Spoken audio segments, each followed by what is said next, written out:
दोस्तों, आज हम एक केंद्रीय विद्यालय संगठन के द्वारा जो प्राइमरी टीचर के लिए एडवर्टीजमेंट निकाली गई है, रिक्रूटमेंट डायरेक्ट रिक्रूटमेंट होना है। इसमें हम बात करेंगे कि इस एडवर्टीजमेंट में आखिरकार क्या-क्या बताया गया है, जो सभी कैंडिडेट्स को जानना ज़रूरी है। विस्तार से समझेंगे इसमें कि इसके लिए एलिजिबिलिटी क्या है, यानी एज लिमिट क्या होगा, एकेडमिक क्वालिफिकेशन क्या रिक्वायर्ड है, फ़ी कितना पे करना पड़ेगा, पेपर कहाँ होंगे और पेपर कब होंगी, और साथ में पेपर के साथ साथ हम जानेंगे कि वैकेंसी किस कैटेगरी के लिए कितनी है। इन तमाम चीज़ों की चर्चा हम करेंगे।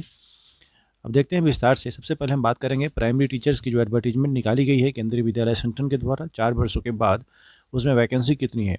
सबसे पहले यूआर कैटेगरी, यूआर जो होता है अनरिजर्व्ड, उनके लिए 2599 पद हैं। ओबीसी नॉन क्रीमिलियर के लिए 1731, एससी शेड्यूल कास्ट के लिए 962, एसटी शेड्यूल ट्राइब के लिए 481, ईडब्ल्यूएस इकोनॉमिक वीकर सेक्शन के लिए 641, टोटल 6414 वैकेंसी है। और भी जो 97 वैकेंसी ओएच कैटेगरी के लिए, वीएच के लिए जो है 96, और एचएच कैटेगरी के लिए कोई वैकेंसी नहीं, अदर्स के लिए भी कोई नहीं। Unreserved belonging to the general category, आप समझ रहे हो, इस सब तमाम एब्रीविएशन के बारे में बता रखा है। अब एक मिनट, अब इसमें कुछ समझने की बात है यहाँ पे। The number of vacancies advertise are tentative and these may increase or decrease. ये जो भी हमने वैकेंसी की संख्या बताई है वो घट बढ़ सकती हैं या टेंटेटिव हैं। Reservation for SC, ST, OBC, EWS category के लिए as per the government rules, government of India ने रूल बना रखी है, उतनी सारी एप्लीकेबल होंगी सभी इसमें। एज रिलैक्सेशन की अगर बात करें तो उसमें भी एससी, एसटी, ओबीसी, पीएच और ex servicemen women category will be given as per government of India rules. आपने देखा है जनरली ओबीसी के लिए 3 साल, एससी एसटी के लिए 5 साल, इस तरह से होता है। अब एलिजिबिलिटी की बात करें तो प्राइमरी टीचर में जो पे स्केल है, पे मैट्रिक्स 6 के अकॉर्डिंग मिलता है उनको सैलरी, जो कि 35,400 से लेकर के 1,12,400 तक है। अपर एज लिमिट की बात करूं तो 30 ईयर्स है। अब 30 ईयर्स कैलकुलेशन जो है 26 दिसंबर 2022 के अकॉर्डिंग होगा, यानी इतने तारीख तक आप 30 ईयर्स तक हो, उससे अधिक नहीं होना चाहिए।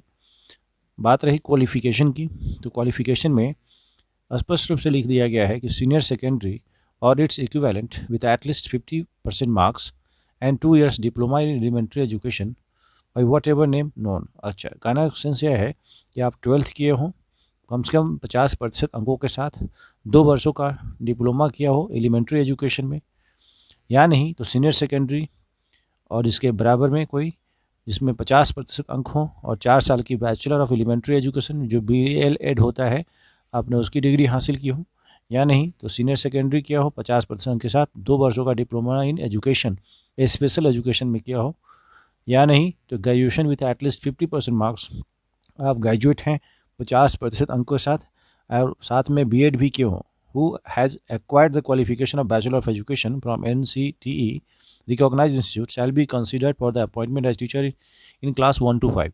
आपको पता है जो प्राइमरी टीचर है क्लास 1 से 5 के लिए अपॉइंट किए जाते हैं, उनको जो BEd वाले हैं उनको 6 महीने के भीतर ब्रिज कोर्स करना होता है। याद रखिएगा, within 2 years of such appointment as primary teacher, 2 साल के भीतर 6 मंथ का जो ब्रिज कोर्स करना है उनको 2 साल के भीतर, या उनको BEd वालों के लिए एप्लीकेबल है। अच्छा, एक और इम्पोर्टेंट बात इसमें ऐड किया हुआ है, qualified in the central teacher eligibility test. जो प्राइमरी टीचर बनना चाहते हैं वह सीटेट का फर्स्ट वाला पेपर जो 1 to 5 के लिए होता है वह पास किए हुए हों, और proficiency to teach both Hindi and English media, यानी दोनों हिंदी और इंग्लिश मीडियम में दोनों में आप पास एबिलिटी हो पढ़ाने की। अच्छा, इंपॉर्टेंट बात और भी लिखी है कि BEd candidates can apply and go through the selection process, but their inclusion in panel based on the merit will be subjected to the outcome of the SLP in the Honorable Supreme Court। Supreme court में इसके regarding कुछ complain की गई है, उसका result आने तक wait करना है, और भी उसमें कुछ चेंजेस होंगी तो उसके कोर्ट के डिसीजन के अनुसार। अभी हमने बताया कि ये BEd वाले भी अप्लाई कर सकते हैं। अब बात रही एज रिलैक्सेशन की, जैसे मैंने बोला था गवर्नमेंट के नॉर्म्स के अकॉर्डिंग एज रिलैक्सेशन मिलता है। यह स्पष्ट बता भी दिया गया, शेड्यूल कास्ट शेड्यूल ट्राइब के लिए 5 वर्षों की छूट दी जाती है एज रिलैक्सेशन, यानी जो 26 दिसंबर 2022 तक अब 35 ईयर्स तक हैं, लेकिन SC/ST कैटेगरी से बिलोंग करते हैं तो वे लोग भी एलिजिबल होंगे। मतलब 5 वर्ष का मैक्सिमम एक्सटेंशन उनको मिलेगा। अदर बैकवर्ड क्लास के लिए 3 वर्षों के लिए, वीमेन कैटेगरी के लिए चाहे वह for teaching post that is PGT, TGT and librarian as well as PRT, सब में 10 वर्षों की छूट दी गई है। KVS एम्प्लॉय के लिए कोई एज बार नहीं है। अगर आप KV के एम्प्लॉय हैं, रेगुलर एम्प्लॉय हैं, तो आपके लिए कोई एज लिमिट नहीं है, आप एलिजिबल हैं तो आप अप्लाई करें। Candidates with 3 years continuous service in general central government provided the post are the same or allied cadres, उसमें जो है एज रिलेक्शन चाहते हैं तो ये लोग भी एलिजिबल होंगे। जनरल के लिए 5 वर्षों की छूट दी जाएगी, लेकिन 3 वर्ष तक लगातार सेवा होना चाहिए गवर्नमेंट ऑफ इंडिया के ऑर्गेनाइजेशन में। OBC को 8 वर्षों की छूट मिलेगी, SC/ST को 10 वर्षों की छूट मिलेगी। अच्छा, persons ordinarily domicile in the state of Jammu and Kashmir during 80 से लेकर के 89 तक आप जम्मू कश्मीर के डोमिसाइल रखें तो उनको 5 वर्षों की छूट दी जाएगी। Person with disability including women, महिलाओं के साथ में अगर SC/ST हैं तो 15 वर्षों की छूट दी जाएगी। अगर कोई डिजेबिलिटी है तो OBC को 13 वर्षों की छूट दी जाएगी। जनरल कैटेगरी को 10 वर्षों की छूट दी जाएगी। एक सर्विसमैन को भी 5 वर्षों की छूट दी जाएगी। इस तरह से जो कुछ रिलैक्सेशन है एज गवर्नमेंट नॉर्म्स, उसको एक बार देख लीजिएगा कि आप किस में सूटेबल हैं। अच्छा, जितने भी इंपॉर्टेंट बातें हैं वह सब the cut off date of determining various eligibility criteria, चाहे वह एजुकेशनल क्वालिफिकेशन हो, चाहे एज लिमिट हो, चाहे एक्सपीरियंस हो, will be 26 December 2022। Applicants must satisfy themselves about their eligibility as on 26 December 2022। यानी आपको 26 दिसंबर 2022 से पहले इन सभी चीज़ों को फुलफिल कर लेना है। इकोनॉमिकली वीकर सेक्शन की अगर बात करें EWS में, तो आपको पता ही है जिसके total gross income candidates who are not covered under the scheme of reservation for SC/ST OBC and whose family gross annual income is below 8 lakh, 8 lakh से कम है। याद रखिएगा, shall be eligible for benefit of reservation of for EWS, उसके लिए condition दे रखा है, इसको देख लीजिएगा क्या कंडीशंस हैं। तो इस तरह से आगे हम देखें तो रेवेन्यू ऑफिसर के द्वारा जारी होना चाहिए। इन case of candidate applying for the post of PRT, a valid seated certificate issued by the CBSE on or before the last date of application is essential eligibility criteria। याद रखिएगा कि आप last date से पहले आपके पास certificate हो seated का, ज़रूरी है। मोड ऑफ सिलेक्शन की अगर बात करें, candidates will be shortlisted on the basis of performance in written examination. आपको पता है कि इसके लिए रिटन एग्जामिनेशन होगा, इसकी डेट आपको बता दी जाएगी समय रहते। उसके बाद इंटरव्यू स्किल के अकॉर्डिंग सभी का कंसोलिडेटेड मेरिट लिस्ट बनता है, उसके अकॉर्डिंग उसकी वैल्यू की जाती है कि मेरिट लिस्ट बनेगी। कंप्यूटर बेस्ड टेस्ट की अगर बात करें तो computer based test for recruitment to the notified post of PRT will be conducted in the cities given below. जो नीचे शहरों के कुछ नाम दिए जा रहे हैं, उन सब शहरों में CBT टेस्ट कंडक्ट किया जाएगा। आप देख लीजिए, जिसके नियर बाई में आपका सेंटर पड़ेगा, आप अप्लाई करते हैं तो। दूसरी तरफ अगर हम देखें तो इस फॉर्म में, इस एडवर्टीजमेंट में बहुत सारी बातों की चर्चा की गई है। Scheme of examination, how to apply, याद रखिए अप्लाई करने के लिए क्या है, candidates are required to apply online through KVS Sangathan के जो वेबसाइट हैं www.kvssangathan.nic.in पे। No other means or mode of application will be accepted, कोई भी दूसरा मोड एक्सेप्ट नहीं किया जाएगा। और सबसे इंपॉर्टेंट बात कि no fee is required to paid by candidates belonging to SC/ST PH and ex servicemen category. कोई भी फीस नहीं लगेगा उन लोगों को जो SC/ST और PH कैटेगरी से बिलोंग करते हैं, साथ में एक सर्विसमैन है उनको भी। Candidates have to pay examination फी, एक बार आपने पे कर दिया तो वो not refunded at any circumstances, एक बार आपने पे कर दिया तो दोबारा किसी भी हालत में वापस नहीं होगा। The candidates have to pay examination fee online through the prescribed link at online application. The post wise examination pay fee payable as under. Primary teacher के लिए 1500 पे करना है। और इधर देखा आपने कि उन लोगों को रिलैक्सेशन नहीं मिलेगा बाकी लोगों को। अब इसमें इंपॉर्टेंट बात है कि कुछ इंपॉर्टेंट डेट्स जो याद रखने हैं आपको। कमेंसमेंट ऑफ ऑनलाइन जो है वो 5 December 2022 10 बजे से शुरू होगा। लास्ट डेट है 26 दिसंबर को होगा 11 बजे, 11 बजे के यानी 12 बजे रात से पहले। Date of written examination will be notified on the KVS website. ये थी सारी इन्फॉर्मेशन, महत्वपूर्ण जानकारी। अब इसमें एक और इम्पोर्टेंट बात ध्यान रखिएगा कि इस फॉर्म भरने में आपके पास वैलिड ईमेल आईडी हो और वे सभी चीज़ें जो रिक्वायर्ड हैं पहले से आप इकट्ठा कर लीजिए और बिल्कुल एक बार रिव्यू करके फॉर्म भरिएगा ताकि अपने आप को सुनिश्चित कर पाएँ। Good luck.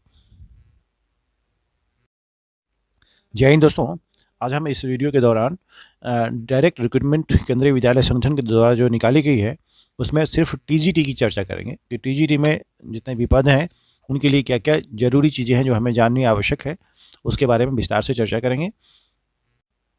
सबसे पहले इसमें देखें कि वैकेंसी जो एडवर्टाइज है वह किस सब्जेक्ट में कितनी वैकेंसी और किन कैटेगरी के लिए यह बाइफर्केट किया गया है। सबसे पहले हम बात करें हिंदी की, तो हिंदी में यूआर कैटेगरी के लिए जो अनरिजर्व्ड है उनके लिए 155 सीट्स हैं, ओबीसी के लिए 101 है, एससी के लिए 56 है, एसटी के लिए 28 है और ईडब्ल्यूएस के लिए 37। टोटल कहा जाए तो 377 है। यह हिंदी सब्जेक्ट के लिए सिर्फ। इंग्लिश की अगर बात करें तो 163 है यूआर के लिए, और ओबीसी के लिए 108 है, एससी के लिए 60 है, एसटी के लिए 30 है, ईडब्ल्यूएस के लिए 40 है। टोटल 401 पद हैं। संस्कृत की अगर बात करें तो यूआर में 101 पद हैं, ओबीसी के लिए 66 है, एससी के लिए 36 हैं, एसटी के लिए 18 है और ईडब्ल्यूएस के लिए 24 हैं। कुल मिला के 245 पद हैं। सोशल स्टडीज़ या सोशल साइंस 164 पद हैं यूआर के लिए, ओबीसी के लिए 107 हैं, एससी के लिए 59 हैं और एसटी के लिए 29 और ईडब्ल्यूएस के लिए 39 और कुल मिला के 398 पद हैं। मैथमेटिक्स की अगर बात करें 175 पद मैथ्स में खाली हैं, ओबीसी के लिए 115 है, 63 एससी के लिए, एसटी के लिए 31, ईडब्ल्यूएस के 42, टोटल 426 हैं। साइंस की अगर बात करें तो 125 सीट्स यूआर के लिए हैं, 82 ओबीसी के लिए हैं, एससी के लिए 45, एसटी के लिए 22, ईडब्ल्यूएस के लिए 30 एंड टोटल जो है 304 पोस्ट वैकेंट हैं। फिजिकल एजुकेशन एंड हेल्थ के लिए जो वैकेंसी 178 है यूआर के लिए, 117 ओबीसी के लिए, 65 एससी के लिए, एसटी के लिए 32, ईडब्ल्यूएस के लिए 43 एंड टोटल 435 हैं। आर्ट एजुकेशन के लिए 104 हैं, 67 ओबीसी के लिए, 37 एससी के लिए, 18 एसटी के लिए एंड ईडब्ल्यूएस के लिए 25, टोटल 251 है। वर्क एजुकेशन के लिए 140 सीट्स हैं, जिसमें टोटल अगर हम बात करें ओबीसी के लिए 91, एससी के लिए 50 एंड एसटी के लिए 25, ईडब्ल्यूएस 33, टोटल 339 पोस्ट वैकेंट हैं। कुल मिला के देखा जाए 3176 जो बड़ी संख्या है। इसमें सबसे अधिक पद हम देखें तो मैं फिजिकल एजुकेशन में 435 सीट्स हैं, उसके बाद मैथमेटिक्स में है, उसके बाद सोशल स्टडीज़ में है। इस तरह से देखें तो बहुत बड़ी संख्या में वैकेंसी दी गई है। For train graduate teachers TGT की बात करें तो इस तरह से आपने देखा सब्जेक्ट इंग्लिश है, हिंदी है, सोशल स्टडीज़ हैं, साइंस है, संस्कृत है, मैथमेटिक्स है, फिजिकल एंड हेल्थ एजुकेशन है, आर्ट एजुकेशन है, वर्क एजुकेशन है। इसमें पे स्केल जो मिलता है लेवल 7 का मिलता है, 44,900 से लेकर के 1,42,400 इन द पे मैट्रिक्स। अपर एज लिमिट की अगर बात करें तो 35 ईयर्स, और क्वालिफिकेशन की अगर बात करें essential qualification for the post जो आपने 1 से लेकर के 6 तक देखा है उसमें 4 साल का अलग अलग दिए 4 years integrated degree course of regional college of education of NCERT in concerned subject with at least 50% marks in aggregate। दूसरा या नहीं तो बैचलर डिग्री हो at least 50% marks साथ in concerned subject, combination of subjects and in aggregate elective subjects and language in the combination of subjects as under। जैसे हम बात करें तो टीजीटी इंग्लिश की बात करें तो English as subject in all the 3 years, तीनों वर्ष आप इंग्लिश पढ़े हों। टीजीटी हिंदी की बात करते हैं हिंदी एज ए सब्जेक्ट 3 साल पढ़े हों ग्रेजुएशन में। टीजीटी सोशल साइंस की बात करें तो उसमें थोड़ा सा कम्बिनेशन मिलाना होता है, यानी 2 ऑफ द फॉलोइंग, जैसे history, geography, economics and pol science of which one must be either history और ज्योग्राफी। इसमें देखिए हिस्ट्री है, ज्योग्राफी है, इकोनॉमिक्स है, पोल साइंस है। बहुत लोग कम्बिनेशन समझ में नहीं आता है, याद रखिएगा इसमें हिस्ट्री या ज्योग्राफी तीनों वर्ष कम से कम 1-2 में से कोई एक जो है वो तीनों वर्ष पढ़े होने चाहिए, हिस्ट्री या ज्योग्राफी। टीजीटी साइंस की बात करें तो बोटनी, जूलॉजी और केमिस्ट्री होना चाहिए उसको। टीजीटी संस्कृत की बात करें Sanskrit as a subject in all the 3 years, तीनों वर्ष संस्कृत पढ़े हों। टीजीटी मैथ में bachelor degree in mathematics with any 2 of the following. अगर टीजीटी मैथ बनना चाहते हैं तो आपको ग्रेजुएशन होना चाहिए फिजिक्स में, केमिस्ट्री में, इलेक्ट्रॉनिक्स में, कंप्यूटर साइंस, स्टैटिस्टिक्स में, मैथ्स के साथ any 2 of the following subject, इसमें से किसी 2 में होना चाहिए, यानी मैथ्स के साथ इसमें से कोई 2 सब्जेक्ट होने चाहिए। बीएड और इट्स इक्विवेलेंट डिग्री चाहिए उनको। साथ में वह सीटेट का जो सेकेंड पेपर है जो सीबीएसई के द्वारा कंडक्ट किया जाता है उसको पास किए हों और प्रोफिशिएंसी हो हिंदी और इंग्लिश दोनों मीडियम में पढ़ाने में। कंप्यूटर एप्लीकेशंस के नॉलेज जो है होने चाहिए, यह ज़रूरी है, डिजायरेबल क्वालिफिकेशन में आता है। आपने देखा अभी कि पे स्केल जो 44,900 से जो दे रखी है लेवल 7 वाली वह सबके लिए अप्लीकेबल है। तो इस तरह से एज रिलैक्सेशन की अगर बात करें तो maximum age relaxation is in upper age limit as under. अब उसमें याद रखना है गवर्नमेंट ऑफ इंडिया ने जो नॉर्म्स बना रखे शेड्यूल कास्ट शेड्यूल ट्राइब के लिए 5 years, ओबीसी के लिए 3 years एंड वीमेन सभी कैटेगरी के 10 वर्षों का छूट उनको दिया है। केवीएस एम्प्लॉय के लिए कोई एज बार नहीं है और बाकी जो लोग लगातार भारत सरकार की सेवा में उनको 5 वर्ष जनरल के लिए, 8 वर्ष ओबीसी के लिए और 10 वर्ष एससी एसटी को छूट दी जाएगी। इस तरह से इस नोटिफिकेशन को जरूर एक बार देख लीजिएगा कि इनको कितना छूट मिल सकता है। और सारी बातें जो हैं या कट ऑफ डेट की अगर बात करें तो cut off date of determining various eligibility criteria will be 26 of December 2022, यानी लास्ट डेट जो है फॉर्म भरने का, उस दिन तक आपके पास सभी एजुकेशनल क्वालिफिकेशन वाला, एज लिमिट वाला, एक्सपीरियंस वाला सारा सर्टिफिकेट आपके पास होना चाहिए। अगर आप EWS का फ़ायदा उठाना चाहते हैं तो इस कंडीशंस में से किसी एक कंडीशन को आप फुलफिल कर रहे हो तो आपको EWS सर्टिफिकेट का लाभ मिल पाएगा। यह सब कंसर्न ऑथोरिटी यानी रेवेन्यू ऑफिसर के द्वारा जो दे रखा है, इस कंडीशंस में इन अधिकारियों के द्वारा वह बना होना चाहिए। अच्छा, in case of candidates applying for the TGT English, Hindi, Sanskrit, mathematics, science, social science, a valid CTET certificate issued by the CBSE on or before the last date of application is essential criteria. यह याद रखना है, seated certificate होना बहुत जरूरी है अगर आप TGT के लिए एलिजिबल है तो, अप्लाई करना चाहते हैं तो। मोड ऑफ सिलेक्शन की अगर बात करें तो मोड ऑफ सिलेक्शन में भी वही है, इसमें भी कंप्यूटर बेस्ड टेस्ट होगा, स्किल टेस्ट के परफॉर्मेंस के आधार पे, रिटन टेस्ट के परफॉर्मेंस के आधार पे तो एक मेरिट लिस्ट बनेगी और दोनों को मिलाने से जो मेरिट लिस्ट बनेगी उसके आधार पर उनका शॉर्टलिस्ट नाम किया जाएगा। CBT टेस्ट की अगर बात करें तो जगह जगह पे इनकी एग्जामिनेशन होने के लिए सुनिश्चित जगह किया गया है, जो समय रहते आपको जानकारी मिल जाएगी इस लिस्ट के जो जहाँ पर सेंटर दिए जा सकते हैं और होंगे वहाँ पर CBT टेस्ट। तो इतनी थी मोटी मोटी जानकारी। अगर फीस की बात करें, हाउ टू अप्लाई की अगर बात करें तो आपको KBS के ऑफिशियल वेबसाइट पे जाना है। Candidates are required to apply online through Kendriya Vidyalaya Sangathan website at www.kbssangathan.nic.in। No other means accepted होगा। अच्छा, एक मिनट, जो फीस की हम बात करें तो no fees is required to be paid by the candidates belonging to SC ST and PH category and ex servicemen category. Fee once paid shall not be refunded as any circumstances. एक बार जो फी पे हो जाएगा किसी भी स्थिति में उनको रिफंड नहीं किया जाएगा। बात करें TGT को तो TGT को 1500 रुपये पे करने हैं और इस तरह से था। यह सारी इन्फॉर्मेशन आपके साथ शामिल किया मैंने। हाँ, सबसे महत्वपूर्ण बात इम्पोर्टेंट डेट्स की, तो commencement of online application form जो KBS के साइट पर शुरू होगा वह 5 दिसंबर से शुरू होगा सुबह 10 बजे से, और लास्ट डेट जो है ऑनलाइन एप्लीकेशन का 26 दिसंबर 2022 है रात के 12 बजे से पहले। Date of written examination will be notified on the KBS website within time, है ना। Thank you so much, good luck. जय हिंद दोस्तों, आज मैं फिर से एक नई सूचना के साथ आपके समक्ष उपस्थित हुआ हूं, जो केंद्रीय विद्यालय संगठन के द्वारा एक PGT की एडवर्टीजमेंट निकाली गई हैं, तो उसके रिगार्डिंग हम चर्चा करेंगे। इसमें क्या क्या महत्वपूर्ण बातें हैं जो आपको जानना जरूरी है। सबसे पहले बात करेंगे PGT में किन किन पदों की वैकेंसी हैं और कितनी है। याद कीजिए कि इसमें सबसे बड़ी बात कि हिंदी में 72 सीट्स हैं, टोटल 172 सीट्स हैं। इंग्लिश में 158 टोटल सीट्स हैं, जिसमें अलग कैटेगरी वाइज सीट्स दे रखी हैं। 67 UR के लिए हैं, बाकी 42, 23, 11 एंड 15 सीट्स हैं। फिजिक्स में भी 135 सीट्स हैं, केमिस्ट्री में 167, मैथ्स में 184, बायोलॉजी में 151, हिस्ट्री में 63, ज्योग्राफी में 70, इकोनॉमिक्स में 97, कॉमर्स में 66, कंप्यूटर साइंस में 142, बायोटेक में 4 वैकेंट सीट हैं। कुल मिला के 1409 पोस्ट वैकेंट हैं। अब इसमें हम बात करेंगे कि इनके लिए क्या क्या क्वालिफ़िकेशन है। अब मैं बताऊं आपको इनको क्या पे स्केल दी जाएगी और क्या इनके लिए एजुकेशनल क्वालिफ़िकेशन है। अभी आप देखें कि पे स्केल इनको लेवल 8 मिलता है, जिसमें 47,600 से 1,51,100 इन पे मैट्रिक्स। अच्छा, अपर एज लिमिट की बात करें तो 40 ईयर्स इनका मैक्सिमम एज लिमिट है, यानी 26 दिसंबर तक इनका एज 40 ईयर्स से अधिक नहीं होना चाहिए। और गवर्नमेंट ऑफ इंडिया के नॉर्म्स के अकॉर्डिंग एज रिलैक्सेशन भी है, अभी हम उसकी भी चर्चा करेंगे। इसेंशियल क्वालिफिकेशन जो है वह 2 years integrated post graduate program किया हो, यानी 2 इयर्स का जो पोस्ट ग्रेजुएट है MSc course of regional school of education NCERT से हो, या नहीं तो master degree from a recognize university with at least 50% marks in aggregate. अच्छा, हम सब्जेक्ट वाइज देखें तो PGT इंग्लिश में पोस्ट ग्रेजुएट हो। कंसर्न सब्जेक्ट में हिंदी की बात करें तो हिंदी और Sanskrit with Hindi as one of the subject at graduate level. PGT physics की बात करें तो फिजिक्स में पोस्ट ग्रेजुएट हो, इलेक्ट्रॉनिक्स में हो, अप्लाइड फिजिक्स में हो, न्यूक्लियर फिजिक्स में हो।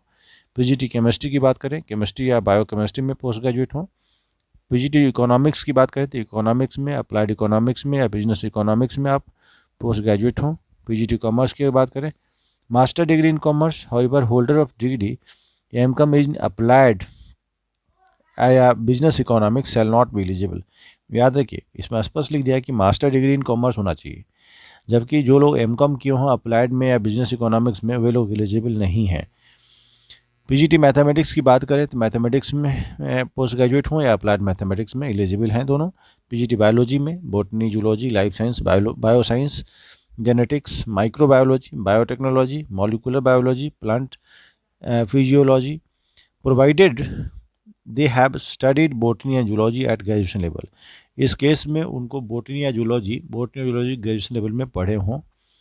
पीजीटी हिस्ट्री की बात करें तो हिस्ट्री में पोस्ट ग्रेजुएट हो। ज्योग्राफी में स्पष्ट रूप से लिखा है कि ज्योग्राफी से पोस्ट ग्रेजुएट हो। बीएड और इट्स इक्विवेलेंट डिग्री चाहिए उसके लिए। Proficiency in teaching in Hindi and English media जरूरी है, अंग्रेजी हिंदी में पढ़ाने में सक्षम हो, कंप्यूटर का ज्ञान भी हो। इस तरह से जो क्वालिफिकेशन है आप इसको जरूर एक बार गो थ्रू कर लीजिएगा, जो भी दे रखी हैं इंफॉर्मेशन। इसमें हम देखें तो इसके पे स्केल की बात हमने कर लिया है, एजुकेशन क्वालिफिकेशन की बात कर ली। एज रिलैक्सेशन में बताया था मैंने कि शेड्यूल कास्ट को 5 वर्षों का और शेड्यूल ट्राइब को भी 5 वर्षों का छूट मिलता है। अदर बैकवर्ड कास्ट को 3 इयर्स का, वीमेन को 10 वर्षों का। केबीएस एम्प्लॉय को कोई एज बार नहीं है, यानी वह अगर एम्प्लॉय हैं तो उनको पूरी छूट है कि आप अप्लाई कर सकते हैं एलिजिबल हैं तो। बाकी लोगों को जनरल कैटेगरी में 5 इयर्स और ओबीसी को 8 साल और SC/ST को 10 वर्षों का अनुभव मिलता है छूट, तब जब वह सरकारी सेवा में, भारत सरकार की सेवा में लगातार 3 वर्षों का सेवा प्राप्त कर चुके हों तो। और भी बाकी रिलैक्सेशन है, इसको जरूर देख लीजिएगा। बाकी हम बात करें तो कट ऑफ डेट जो है वह सब 26 दिसंबर 2022 को ही होना चाहिए, चाहे वह एजुकेशनल क्वालिफिकेशन हो, एज लिमिट हो या एक्सपीरियंस हो। अब इकोनॉमिक वीकर सेक्शन को भी छूट मिलती है अगर वे इन कंडीशंस को पूरा करते हैं तो। 5 एकड़ से कम जमीन, 5 acres of agriculture land and above, and in conditions को देख लीजिएगा। आप इसके में है तो आपको EWS का सर्टिफिकेट प्रोड्यूस करना पड़ेगा और उसके बेनिफिट आपको तभी मिल पाएंगे और निश्चित रूप से इन अधिकारियों के द्वारा जारी किया गया हो। अच्छा, in case of candidates applying for the post of TGT आपने देख लिया था। आप तो PGT की हम बात कर रहे हैं फिलहाल, इसलिए TGT जाने की ज़रूरत नहीं है। मोड ऑफ सिलेक्शन में आपको shortlisted candidates on the basis of performance in written examination and class demo interview skill test put together. The decision of KBS about the mode of selection to the above post and eligibility conditions of the applicants of interview shall be final and binding. No correspondence will be entertained in this regard. यानी आपका seat जो written test है और interview है दोनों को मिलाने से जो मेरिट लिस्ट बनेगा उसके अकॉर्डिंग ही सारी बातें होंगी। और आपने सेंटर जो CBT टेस्ट होगा, कंप्यूटर बेस्ड टेस्ट, वह इन जगहों पर सेंटर पड़ सकता है, तो इसको देख लीजिएगा कि कहाँ कहाँ सेंटर होता है इसका। अच्छा, बहुत सारे लोग होंगे जो TGT के लिए भी एलिजिबल होंगे, जो PGT के लिए भी होंगे, तो उनके लिए अच्छी बात है। इम्पोर्टेंट बात है कि CBT टेस्ट ऑनलाइन मोड में एग्जामिनेशन होता है। और कुछ इम्पोर्टेंट, हाँ, no candidates will be admitted for the written examination without proper admit card. आपको पता ही है कि इसका क्या होगा, बिना एडमिट कार्ड के कोई अपीयर होने नहीं देता है। हाउ टू अप्लाई में आपको ऑफिशियल साइट पे जाना है, इसको ऑनलाइन मोड में फॉर्म फिल करना है, कोई दूसरा माध्यम स्वीकार नहीं किया जाएगा। नो फीस इज रिक्वायर्ड, यहाँ जो दे रखा है, no fees is required to be paid by the candidate belonging to SC/ST PH category and ex servicemen. Fee once deposited shall not be refunded under any circumstances. आपको पता हो गया कि इसमें SC/ST को और PH कैटेगरी को, ex serviceman को कोई फीस नहीं देना है। बाकी वाले जो जनरल कैंडिडेट बचे हैं उनको फ़ी पे करना है। PGT के लिए 1500 पे करने हैं। तो इस तरह से सारी जानकारी थी। और हाँ, इस सबसे इम्पोर्टेंट बात है कि कमेंसमेंट ऑफ ऑनलाइन फॉर्म जो होगा वह 5 दिसंबर से शुरू होगा। लास्ट डेट जो होगा वह 26 दिसंबर रात के 12 बजे से पहले। डेट ऑफ रिटन एग्जामिनेशन समय रहते आपको सूचित कर दिया जाएगा। तो ये थी मोटी मोटी जानकारी। उम्मीद करता हूँ सारी बात समझ में आ गई होगी। थैंक यू, गुड लक, जय हिंद दोस्तों। आज हम केंद्रीय विद्यालय द्वारा जो एडवर्टीजमेंट निकाली गई है उसमें हम टीचिंग के अलावा नॉन टीचिंग पोस्ट जो एडमिनिस्ट्रेटिव पोस्ट है उनकी चर्चा करेंगे इस वीडियो में। सबसे पहले बात करते हैं असिस्टेंट कमिश्नर की। असिस्टेंट कमिश्नर की UR कैटेगरी में 28 पद वैकेंट हैं और OBC में 14, SC में 7 और ST में 3, टोटल 52 पद वैकेंट हैं। प्रिंसिपल की बात करें 123 सीट हैं। जनरल कैटेगरी के लिए OBC के लिए 64, SC के लिए 35, ST के लिए 17, टोटल 239 पोस्ट वैकेंट है। वाइस प्रिंसिपल की बात करें टोटल 203 पद खाली हैं। इसमें UR के लिए 104, OBC के लिए 54, SC के लिए 30, ST के लिए 15। इस तरह से अलग अलग पदों पे अलग अलग वैकेंट पोजीशन इसकी चर्चा की है। अच्छा, इसमें लाइब्रेरियन की बात करें तो इसमें टोटल 355 सीट खाली हैं, जिसमें यूआर के लिए 146, ओबीसी के लिए 95, एससी के लिए 53 और एसटी के लिए 26, ईडब्ल्यूएस के लिए 35, टोटल 355 सीट खाली हैं।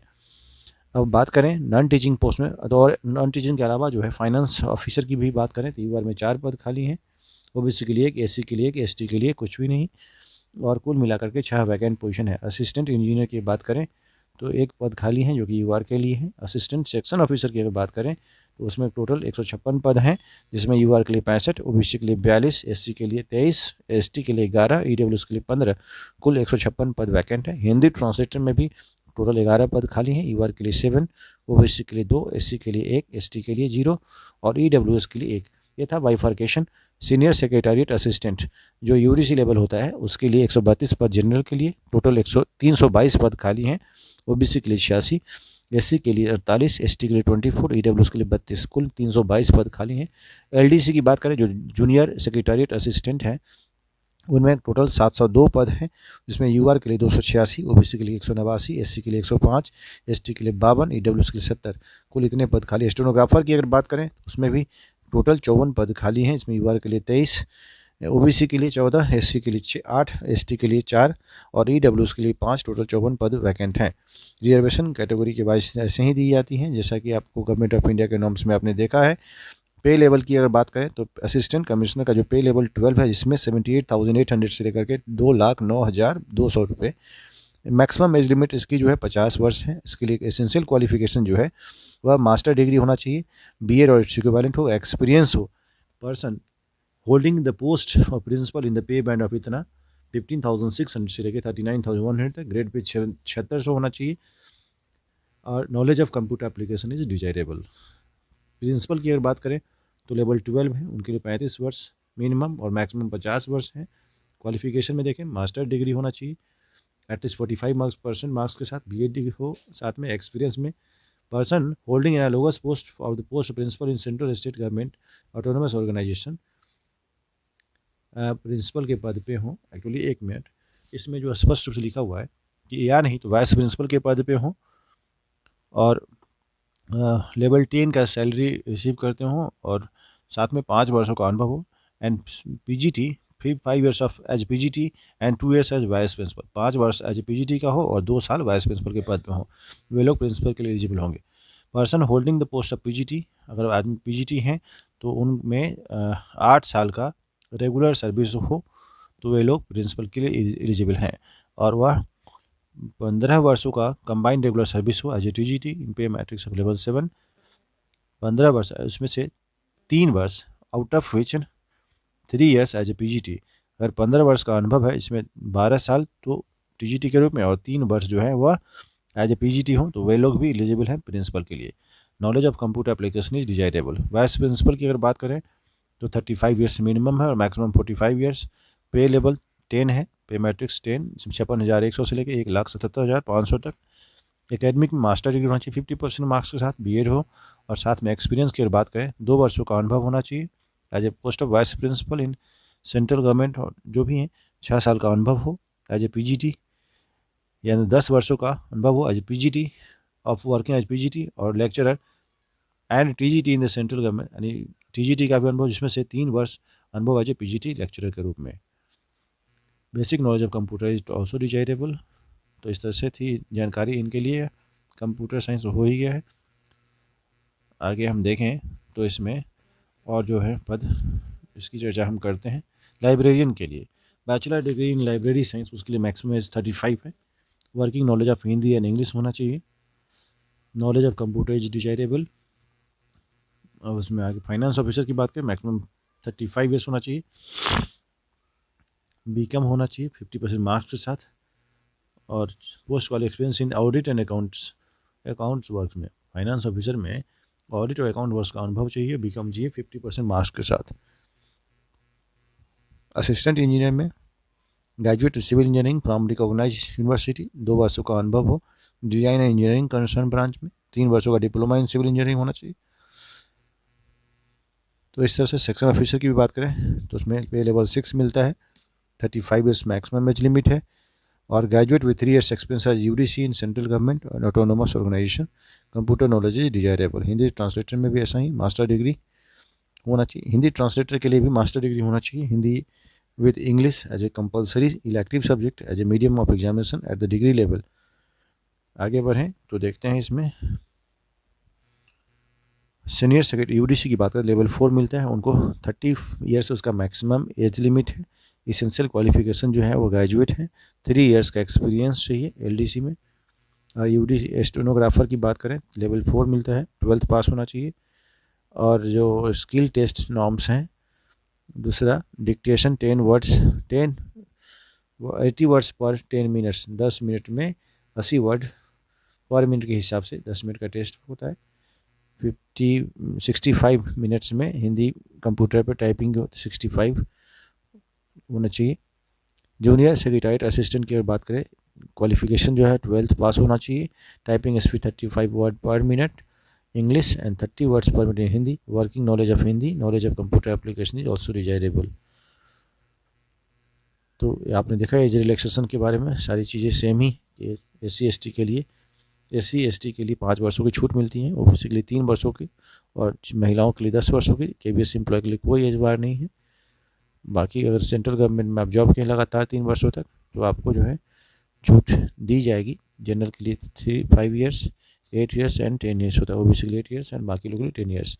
मोड ऑफ सिलेक्शन में आपको ऑनलाइन फॉर्म फिल करना है। CBT टेस्ट के अकॉर्डिंग आपकी मेरिट लिस्ट बनेगी, उसके अकॉर्डिंग आपका लिस्ट डिस्प्ले किया जाएगा। आगे हम बात करें तो पेमेंट की बात करें, कितना फ़ी पे करना है, तो SC/ST को कोई फ़ी नहीं पे करना है। एक सर्विसमैन को भी कोई फ़ी पे नहीं करना है। असिस्टेंट कमिश्नर के लिए 2300, प्रिंसिपल के लिए 2300, वाइस प्रिंसिपल के लिए 2300, फाइनेंस ऑफिसर के लिए 1500, असिस्टेंट इंजीनियर के लिए 1500, और बाकी असिस्टेंट सेक्शन ऑफिसर के लिए, लाइब्रेरियन के लिए 1500, Hindi translator 1500, UDC LDC stenographer के लिए 1200 रुपये पे करने हैं। एक बार फ़ी पे होने के बाद कोई रिटर्न होने की कोई संभावना नहीं है। कमेंसमेंट ऑफ ऑनलाइन फॉर्म जो है, फॉर्म कब से भरा जाएगा? 5 दिसंबर से लेकर 26 दिसंबर तक। 5 दिसंबर 2022 को सुबह 10 बजे से 26 दिसंबर 2022 के रात के 12 बजे से पहले। रिटर्न टेस्ट का कब होगा, समय रहते आपको सूचित किया जाएगा। ये थी मोटी मोटी जानकारी। Thank you so much. आप इसके अकॉर्डिंग तैयारी करें।